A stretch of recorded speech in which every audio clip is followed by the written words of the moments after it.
Hello दोस्तों, नमस्कार सभी को, राम राम। कैसे हो?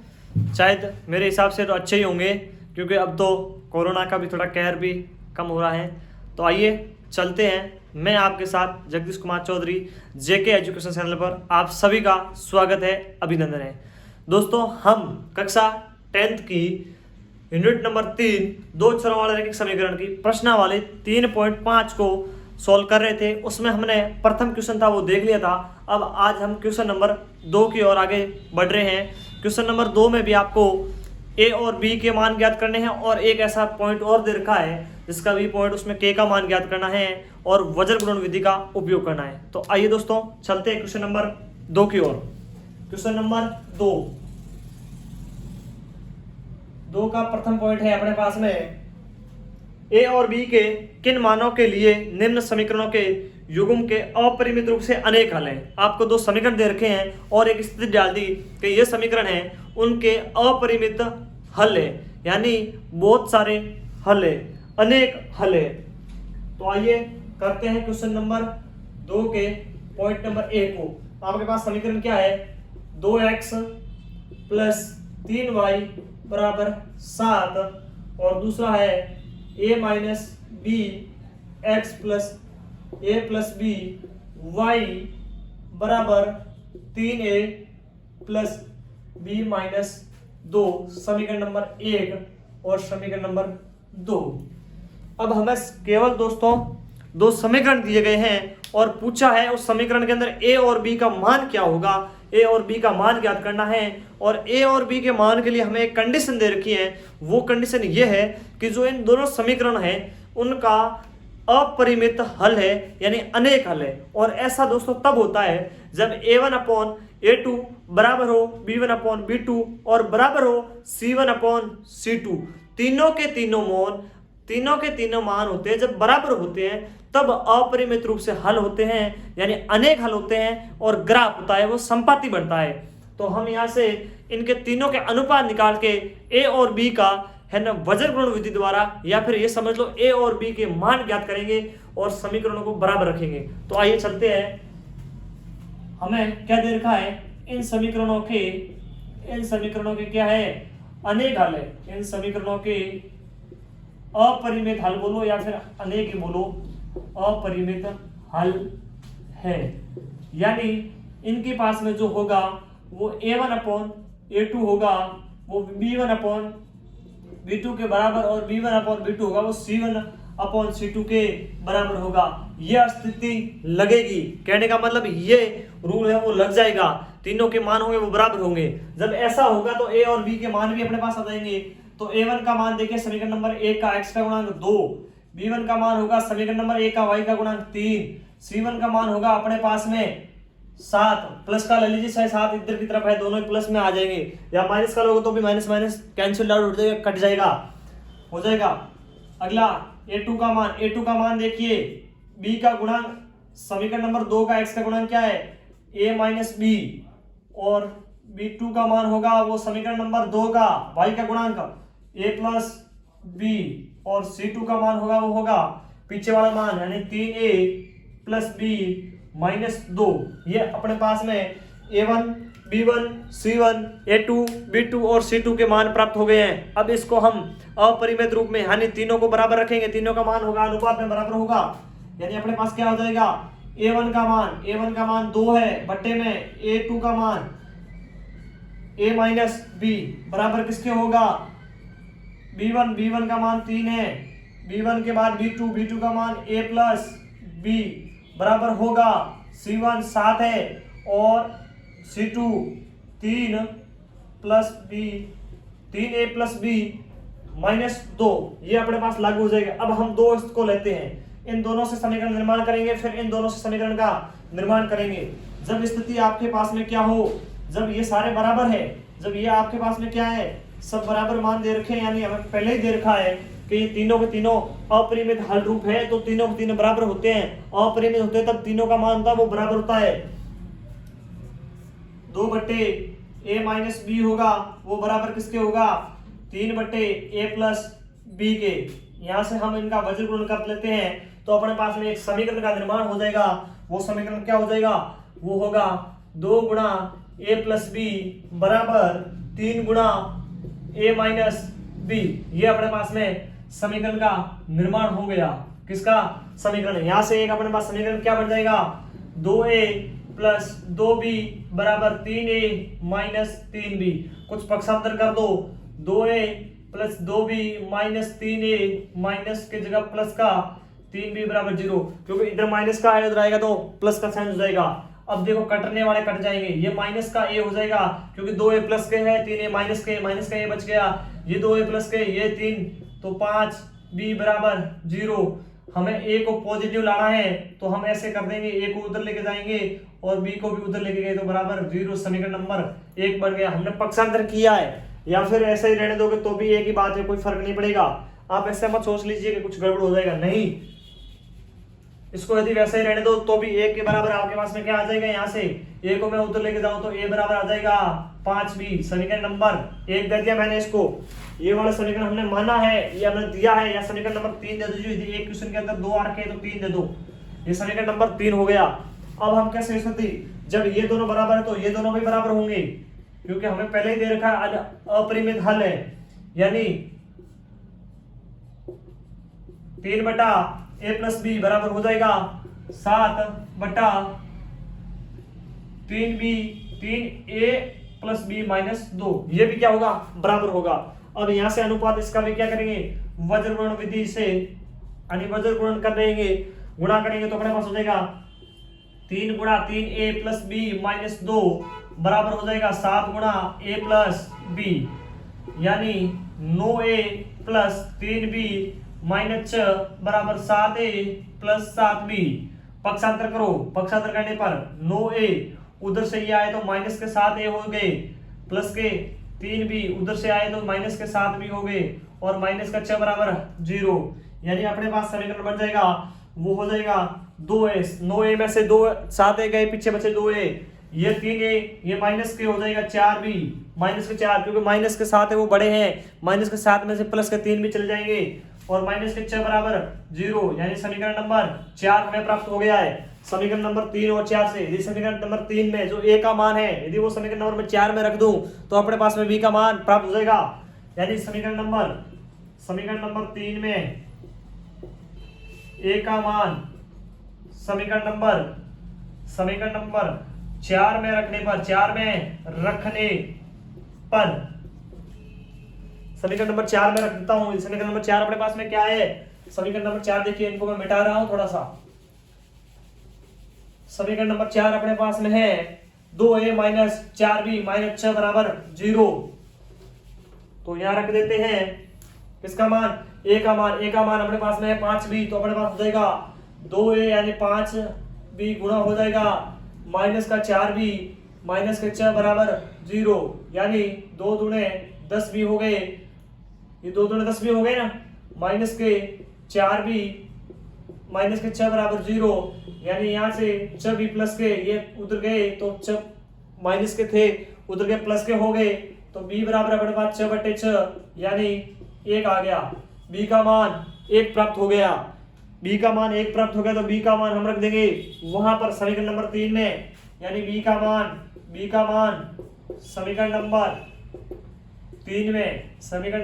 3 में 3 क्या है? a बराबर 5 गुणा b, यानी b का मान क्या आ गया? 5 हो गया। यानी हम जो हमें समीकरण दे रखे थे समीकरण नंबर 1 और 2 जो हमें बुक में हमें दे रखे हैं, उसमें यदि जहां पर a और b है वहां पर यदि a की जगह हम 5 रखेंगे और b की जगह 1 रखेंगे तो हमेशा जो समीकरण नया रूप बनेगा इसके साथ में ऐसा समीकरण बनेगा, उसका क्या होगा? अपरिमित हल होंगे, अनेक हल होंगे, और ग्राफ बनेगा वो संपाती बनेगा। यानी क्वेश्चन नंबर 2 का प्रथम पॉइंट अपना पूर्ण रूप से सॉल्व हो गया है। अब चलते हैं पॉइंट नंबर 2 की ओर। किसी को स्क्रीनशॉट लेना तो ले सकता है। अब क्वेश्चन नंबर 2 के पॉइंट नंबर 2 की ओर चलते हैं। उसके अंदर आपको कुछ समीकरण दे रखे हैं और समीकरण का पूछ रखा है, यानी k का मान है वो ज्ञात करना है। यानी एक पद दे रखा है जिसका मान हमें पता नहीं है, तो हमें उस k का मान ज्ञात करना है। पॉइंट है b। पॉइंट क्या है? b पॉइंट है। क्वेश्चन नंबर 2 का ही है, यानी k के किस मान के लिए निम्नरेखिक समीकरणों के युग्म का कोई हल नहीं है। आपको नीचे समीकरण दे रखा है 3x प्लस वाई बराबर 1, समीकरण नंबर 1 दे दो इसको नाम। दूसरा है आपके पास में 2k माइनस 1 x गुणांक का है प्लस k माइनस 1 ये y का गुणांक है, और दूसरा है 2k प्लस 1 समीकरण नंबर 2। आपको k के मान ज्ञात करने हैं, और एक कंडीशन जैसे प्रथम में दे रखी थी वैसे इसमें दे रखा है, यानी इनके कोई हल नहीं है। और कोई हल नहीं होने की स्थिति कब होती है? कोई हल नहीं है ऐसी स्थिति तब होती है जब a1/a2 होता है वो b1/b2 के तो बराबर हो, लेकिन किसके बराबर नहीं हो? c1/c2 के। और रेखाएं कैसी होगी? रेखाएं समांतर होगी, रेखाएं समांतर होगी, यानी इनके द्वारा जो भी ग्राफ बनेगा वो उस ग्राफ के अंदर रेखाएं होगी, वो एक दूसरे को प्रतिच्छेद समांतर होगी, यानी कभी भी काटेगी नहीं। तो आइए इसका निकालते हैं k का मान। k का मान निकालने के लिए अपन को अनुपात निकालना पड़ेगा। a1 का मान हो जाएगा 3, b1 का मान अपने पास में 1 हो जाएगा, और c1 का मान 1 इस तरफ ले रखे तो 1 भी ले लीजिए, और उधर लेके आओ तो -1 भी लीजिए, कुछ भी ले लीजिए, अपनी मर्जी है। अब a2 का मान अपने पास में क्या आ जाएगा? 2k minus 1। b2 का मान अपने पास में आ जाएगा k माइनस 1, और c2 का मान अपने पास आ जाएगा 2k प्लस 1। ये अपने पास दे रखे हैं। हम इस अनुपात को a अनुपात b बराबर a/2 a/b2 बराबर b/b2 के बराबर रखते हैं, तो अपने पास में क्या समीकरण बनेगा? 3/a1 का मान 3 है, a2 का मान 2k माइनस 1 बराबर हो जाएगा a1 का मान 1 है, और b2 का मान k माइनस 1। हम इस अनुपात में ये बोल रहा बराबर है, तो अपने पास में जो नया समीकरण बनेगा वो क्या बन जाएगा?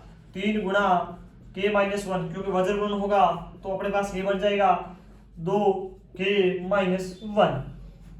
यहाँ से k का मान निकालने के लिए 3k माइनस 3 बराबर 2k माइनस 1, यानी k बराबर क्या आ जाएगा? 3k माइनस 2k माइनस के 3 प्लस का 1 आया बराबर 0, यानी अपने पास में क्या बनेगा? ये प्लस, ये उधर आगे प्लस का हो गया, ये इधर था ही पहले से। 3k 2k, हाँ अब यहाँ से k अपना आपस में k का मान क्या हो रहा है? k का मान देखो, ये 3k में से 2k गए तो 1k बच गया ना, 1k बच गया। 3k में से 2k गए, पीछे 1k बच गया, और इधर ये 3 माइनस के है और ये प्लस का 1 है, गए तो माइनस के 2, उधर गए के बराबर 2 आ गए। यहाँ से यदि हम देखा जाए तो ये माइनस के 2 हो जाएंगे, और ये माइनस के 2 उधर गए तो प्लस के 2 में कन्वर्ट हो जाएगा, यानी k का मान अपने पास क्या आ जाएगा? 2 आ जाएगा। k का मान 2 प्राप्त हो गया, और k का मान हमें क्या करना था? इस क्वेश्चन में ज्ञात करना था। इसी प्रकार क्वेश्चन नंबर तीसरा है, उसको हल करते हैं। क्वेश्चन नंबर 3, क्वेश्चन नंबर तीसरा, जिसको हमें किससे करना है? प्रतिस्थापन विधि और वज्र गुणन विधि द्वारा हल करना है। प्रतिस्थापन विधि और वज्र गुणन विधि द्वारा हल करनी है। आपको पता करना है कौन सी विधि है वो उपयोगी विधि है, यानी अधिक सरल है।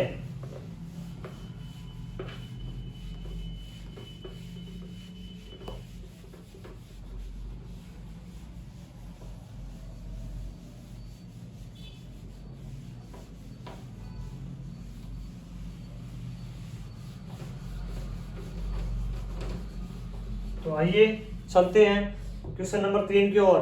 निम्नलिखित समीकरणों के युग्म को प्रतिस्थापन एवं वज्र गुणन विधि से हल कीजिए, और किस विधि को आप अधिक उपयोगी मानते हो आपको ये पता लगाना है। यानी तीसरे क्वेश्चन के अंदर 2 समीकरण दे रखे हैं, वो है 8x प्लस 5y बराबर 9, और दूसरा है 3x प्लस 2y बराबर 4। इनको आपको प्रतिस्थापन और वज्र गुणन विधि से क्या करना है? सॉल्व करना है, और आपको बताना है कौन सी विधि है वो अधिक उपयोगी है। हल आपको उसको प्रतिस्थापन विधि ज्ञात करने के लिए हम क्या करेंगे? चर एक का क्या करेंगे? दूसरे के पदों में मान रखेंगे। यानी प्रतिस्थापन विधि द्वारा, प्रतिस्थापन विधि द्वारा। प्रतिस्थापन विधि के लिए हमें ए और बी के मान ज्ञात नहीं करने हैं, सीधे के सीधे क्या करेंगे, एक का मान रखेंगे दूसरे के अंदर। यानी समीकरण नंबर एक में हम क्या करते हैं, यानी दूसरे का मान निकालते हैं। x का मान निकालूंगा तो मेरे पास हो जाएगा 8x बराबर 9 माइनस 5y, और x बराबर हो जाएगा 9 माइनस 5y बटे 8। ये किसका मान आ गया, x का मान। अब x का मान है वो समीकरण नंबर 2 में रख दो, यानी x का मान समीकरण नंबर 2 में रखने पर, समीकरण नंबर 2 में रखने पर, यानी अपने पास समीकरण नंबर 2 क्या है, 3 गुणा x का मान है 9 माइनस 5y बटे 8 प्लस 2y बराबर 4। अब यहाँ से ये गुणा हो जाएगा अंदर, तो 9 तिये 27 माइनस 9 तिये 27 माइनस ये 5 15y हो जाएंगे, बट्टे के अंदर तो क्या रहेगा 8 वैसे ही रहेगा, प्लस 2y बराबर 4। एलसीएम लेना पड़ेगा, एलसीएम अपने पास में 8 आ जाएगा, 8 क्या आ गया, एलसीएम आ गया 27 माइनस 15y, और ये हो जाएगा 8 2 से गुणा होके 16y बराबर 4। ये उधर उससे ज्यादा के गुणा हो जाएगा, तो अपने पास में 27 माइनस 15y और ये 16y, 1y प्लस का बच गया ना, बराबर 4 गुणे 8 832, यानी y बराबर 32 माइनस 27, यानी y का मान 32 में से 27 गए 5, अपने पास में y का मान होगा वो 5 प्राप्त होगा। अब हम y का मान है वो समीकरण नंबर 1 में रखो, शायद 2 में, या फिर यहाँ रख दो। y का मान समीकरण नंबर 1 में रखने पर यानी अपने पास में x बराबर आ जाएगा 9 माइनस 5y का मान आ गया है 5 बटा 8, तो अपने पास में हो जाएगा x बराबर 9 माइनस 25 बटा 8। अब 25 माइनस के हैं तो माइनस का 16 बच गया बटा 8, 16 के अंदर भाग गया 8 का 2 यानी माइनस का 2। अपने पास में x का मान क्या आएगा, माइनस का 2, और y का मान क्या आया है, प्लस के 5। हमने इसको कौन सी विधि से, प्रतिस्थापन विधि से हल कर लिया है। अब इसको हल करते हैं वज्र गुणन विधि द्वारा, क्योंकि हमें दोनों ही विधि का कह रखा है क्वेश्चन के अंदर के प्रतिस्थापन और वज्र गुणन विधि दोनों का उपयोग करके हल करो। तो आइए चलते हैं वज्र गुणन विधि की ओर। वज्र गुणन विधि में हम क्या करेंगे, तीनों के यानी a1 अपॉन a2 बराबर होना चाहिए b1 अपॉन b2 और c1 सबके मान ज्ञात करने होंगे, और फिर हमें x और y और a के अपॉन में रखकर उनको वज्र गुणन करना होगा। तो आइए वहां से निकालते हैं, क्या दोनों के अपने पास में y का मान 5 और x का मान -2 प्राप्त होता है या नहीं, हमें ये ज्ञात करना है। तो सबसे पहले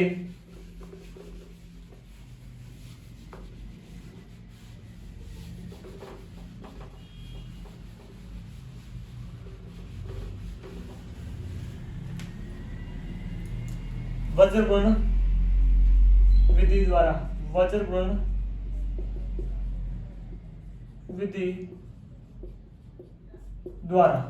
विधि द्वारा अपने पास में क्या हो जाएगा, a और b के मान ज्ञात करेंगे तो a1 का मान आ जाएगा 8, b1 का मान अपने पास में 5 आ जाएगा, और c1 का मान -9, और a2 का मान 3, b2 का मान 2 और c2 का मान अपने पास में 4 -4 प्राप्त हो जाएगा।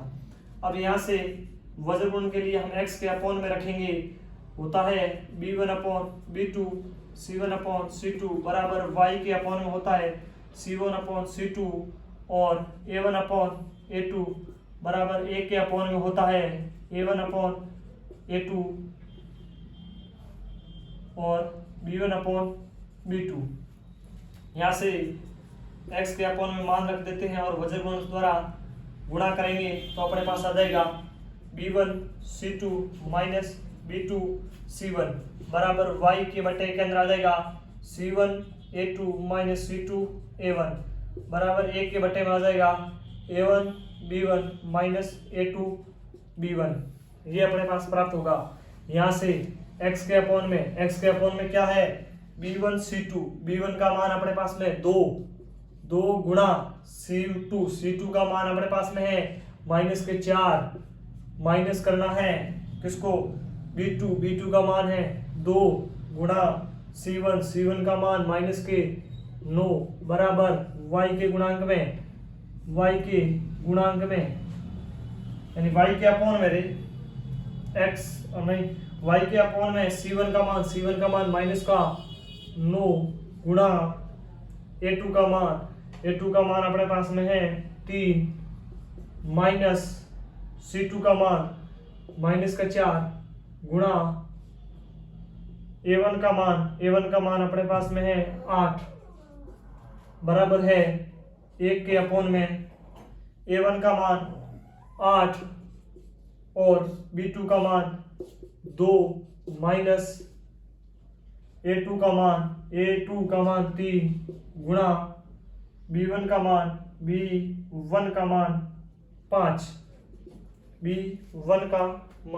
5 सबसे पहले भी B1 का मान आ रखा है अंदर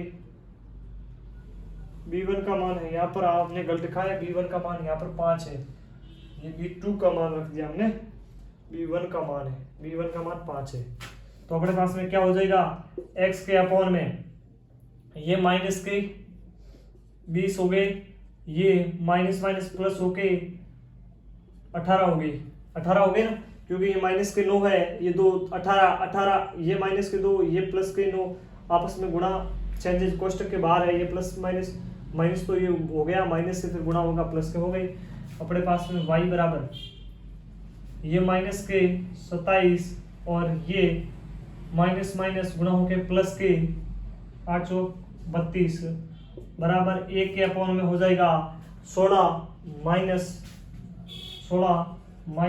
15 यानी 1 के अपॉन में 1 आ गया। हम यहाँ रखेंगे अपने पास में तो x के बट्टे में आ जाएगा माइनस के 2 और y के बट्टे में आ जाएगा माइनस के 27 में से 6 आ गए ना क्योंकि 27 में से माइनस के 5 आ गए प्लस के क्योंकि 27 माइनस के हैं और 32 प्लस के हैं बराबर 1 के बट्टे में 1 आ गया। तो x और उसकी तुलना करेंगे तो अपने पास हो जाएगा 1/1 यानी x बराबर माइनस का 2 आ गया। माइनस का 2 1 से गुणा होगा माइनस का 2 रहेगा और जब y अपॉन 5 की गुणा करेंगे तो अपने पास y बराबर आ जाएगा 5। जो हमने वज्र गुणन से प्राप्त किए थे वैसे ही के वैसे मान हमने प्रतिस्थापन से भी प्राप्त कर लिए थे। अब हमने दोनों के मान देखे तो हमें ऐसा लगा कि जो प्रतिस्थापन वाला है वो थोड़ा सरल है। दोस्तों हमने 3.5 के क्वेश्चन नंबर 2 और 3 को हल कर लिया। नेक्स्ट क्लास नेक्स्ट डे जिसमें हम इसका जो क्वेश्चन नंबर 4 है उसको हल करने जा रहे हैं। दोस्तों क्वेश्चन नंबर 4 बहुत ही बेस्ट क्वेश्चन है। Thank you very much.